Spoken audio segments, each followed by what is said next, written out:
Hi, this is Dieter with The Verge, and this is the HTC First. That's a heavy-handed name for what this phone is. The first phone with Facebook Home software preloaded out of the box.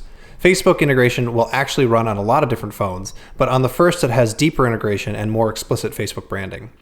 The First is hard to categorize. On the one hand, it's definitely a mid-range phone, but unlike every other mid-range Android phone, it's not loaded down with a ton of garbage from the manufacturer or the carrier. It's pure stock Android underneath Facebook Home. More importantly, a lot of people have been waiting and hoping for a manufacturer to finally buck this big phone trend on Android, and the First does just that with a 4.3-inch 720p display. So now that HTC has done it, the big question is whether this smaller phone is like so many other smaller Android phones. Will it be underpowered, or will it be good enough for power users? The best answer I can give to that question is probably. It's definitely not as fast or as powerful as the HTC One or the Samsung Galaxy S4. It has a Qualcomm dual-core Snapdragon 400 processor clocked at 1.4 GHz with a gig of RAM and 16 gigs of storage. That means that moving between apps, scrolling, and everything else feels fine unless you compare it directly with the best stuff that's out there right now. It's also not running the latest version of Android 4.2, and HTC hasn't yet said when it will be getting an update. Even though it's not a flagship caliber phone, there's a lot to like about the First. For one thing, the hardware feels really good. It has a polycarbonate shell with a soft touch feel and rounded corners and edges that all just feel natural. If you're familiar with the HTC One X, imagine it had a love affair with the iPhone 3GS, and the First is basically the result of that pairing. So while there's nothing especially premium about the hardware on the First, it's still a step above most other phones at this price point. It doesn't creak or feel cheap at all. The speaker on the bottom is reasonably loud, but it can get muffled in your hand, and call quality and LTE data speeds are both solid.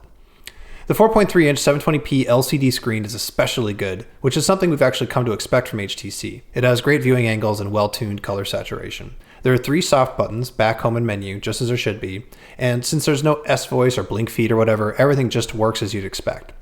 There's also a LED notification light, but it's inexplicably turned off by default. The camera is only so-so. It's a 5-megapixel shooter that comported itself better than I expected, especially in daylight. There's still a little too much post-processing for my taste, introducing noise and softening some edges that really didn't need it. Low light is also pretty bad by 2013 standards. The camera also sits flush with the back of the phone, so you need to make sure that you wipe the lens clean if you don't want blurry shots. I'm actually kind of stunned that a Facebook phone doesn't have a camera button or a top-level shortcut to the camera. And since this is stock Android underneath Facebook, you're stuck with Android 4.1's camera interface, which I find pretty clunky. But for a $99 phone, this does better than you'd think, even though that's not saying much. I have to say I really like using an Android phone that's roughly 5 inches tall by 2.5 inches wide. You can actually reach the power button on the top, the notification drawer, and everything else with one hand. Battery life in the First was slightly better than I expected. Although I drained fast when I was in areas with poor wireless signal, I had no real issues getting through even a long day with the First. There's no removable battery, so you might run into trouble, but the benefit of having a relatively pokey processor and a smaller screen is that both draw less power, and so your phone simply lasts longer. As for the software, there are a few things to know. Obviously, the first and most important thing is that it's running Facebook Home. We have a full review of Home separately, but I should point out here that it works really well on the First. The overall aesthetic of the First matches up nicely with Facebook's Spartan, chromeless interface, and because Facebook has done so much nerdy coding work, there's not a lot of lag or delay, though it does make you wait a half step from time to time. Home has some interesting new ideas for Android.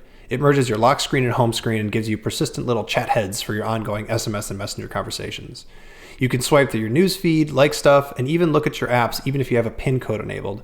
By default, you enter it after you tap on an app, though you can change that in settings. Facebook Home on the First actually has deeper integration than it will if you install it from the Play Store on another Android phone. Facebook puts your notifications right on the lock screen front and center, and you can swipe them away individually or stack them all together with the long press to get rid of all of them.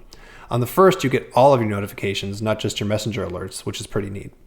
But if you're not a Facebook junkie, the First is interesting on its own merits. You can turn Facebook Home completely off and still use chat heads, or turn them off too for a completely stock experience.